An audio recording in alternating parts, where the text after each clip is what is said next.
Olá, meus queridos e minhas queridas alunas.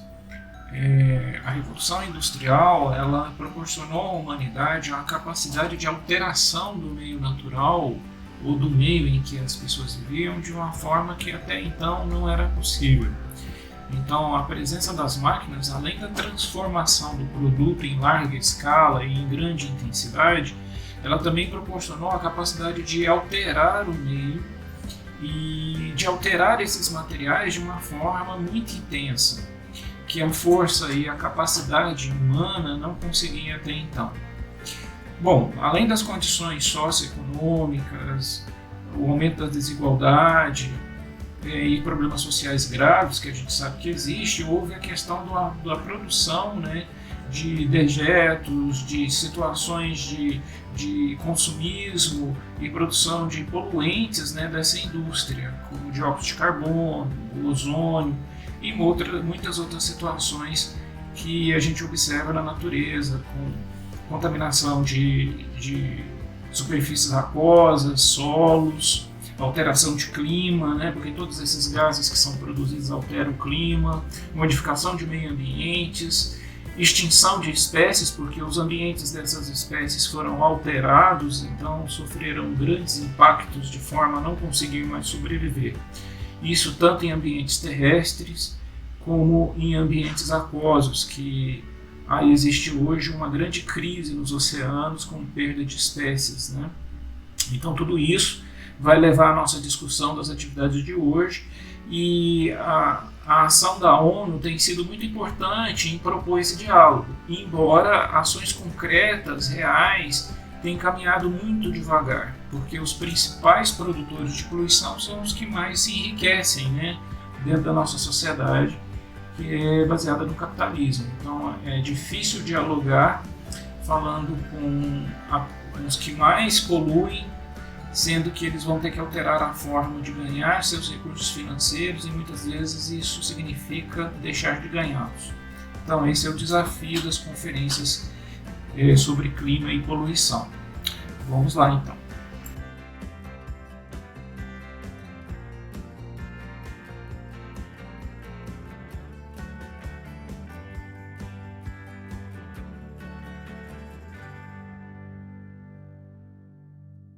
Bom, na questão 1, a Assembleia Geral das Nações Unidas, visando intensificar a restauração de ecossistemas degradados e destruídos, propôs um conjunto de medidas comprovadas para combater a crise climática e melhorar a segurança alimentar, o fornecimento de água e a biodiversidade. Qual o nome deste programa? Bom, o nome deste programa, que foi criado esse ano, no mês de junho, tá? Década das Nações Unidas sobre Restauração e Ecossistema. Tá? Vai começar em 2021 e vai durar até 2030, né? Essa iniciativa da ONU, de tentar recuperar ecossistemas e promover ações que tenham fornecimento de água e segurança alimentar. Lembrando que segurança alimentar é ter acesso a alimento, né?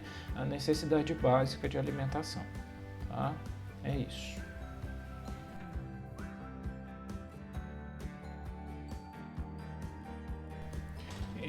O Tratado de Kyoto, né? Sobre o Protocolo de Kyoto, é correto afirmar que, bom, primeiro temos que saber que o Protocolo de Kyoto foi assinado em 1997 e a intenção era reduzir pelo menos 5%, né, do total de gases que provocam o aquecimento global. No caso, o dióxido de carbono, por exemplo, né? Esse prazo foi até de 2008 a 2012, não foram alcançados os níveis esperados, né? E em detrimento disso, novos acordos, novas negociações foram realizadas. O fato é que o aquecimento tem caminhado e esse aquecimento provoca uma séria crise ambiental com extinção em massa e a impossibilidade, por exemplo, de atividades agrícolas, ou mesmo de uma extinção em massa não só das outras espécies, como a nossa mesma.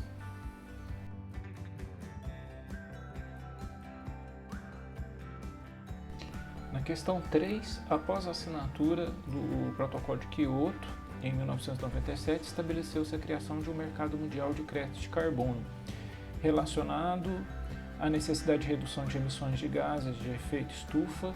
Sobre esse assunto, é correto afirmar que, primeiro, a gente tem que analisar que a emissão do CO2 ele vai atingir globalmente. Então, a acumulação na atmosfera forma aí uma camada gasosa que retém o calor que é irradiado pelo Sol e reflete na superfície da Terra e retorna como ondas de calor, né? Esse gás ele impede a saída dessas ondas de calor para o universo afora. Então ele retém formando um efeito estufa. Esse efeito estufa ele ocorre normalmente, porém ele tem sido agravado pelo excesso desses gases que faz impede essa dispersão de calor.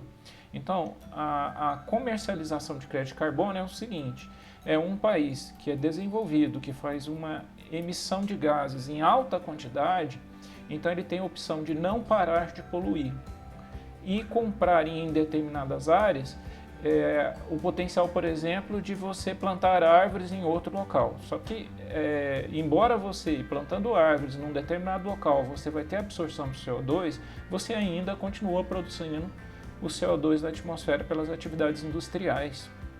E a outra questão é o seguinte: que não há recuperação, por exemplo, de coberturas vegetais originais e nem se preserva a biodiversidade que existe nelas. Então, você continua tendo um problema gravíssimo, que é a extinção em massa de animais e vegetais, né, fauna e flora, e também a questão de que não mudou o hábito ou a condição de se produzir o gás. Isso aí, então, é uma condição que foi estabelecida. Então, aqui no nosso exercício, né? Letra D. Esse mercado permite que os países de alta taxa de emissões de carbono possam comprar cotas em países que produzem menos CO2. É essa aqui, letra D.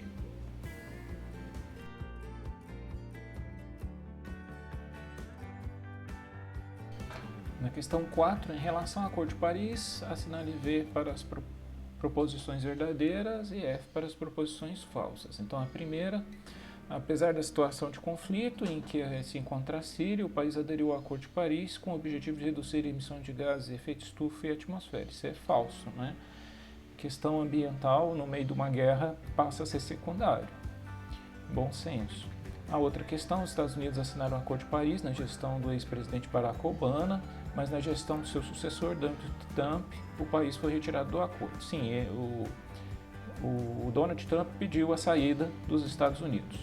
Tá? Verdadeiro.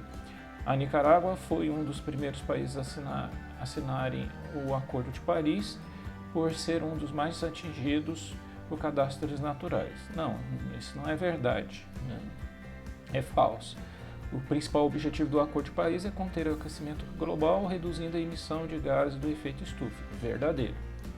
Tá? Então nós temos falso, verdadeiro, falso, verdadeiro.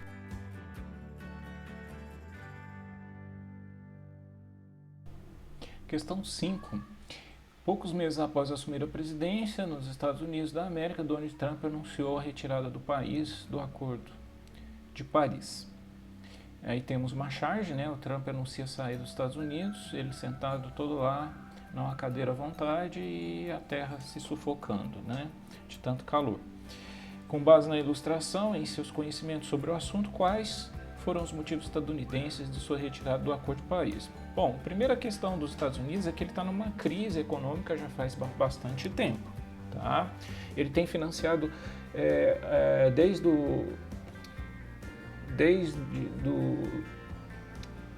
do evento lá das Torres Gêmeas em 2001, né?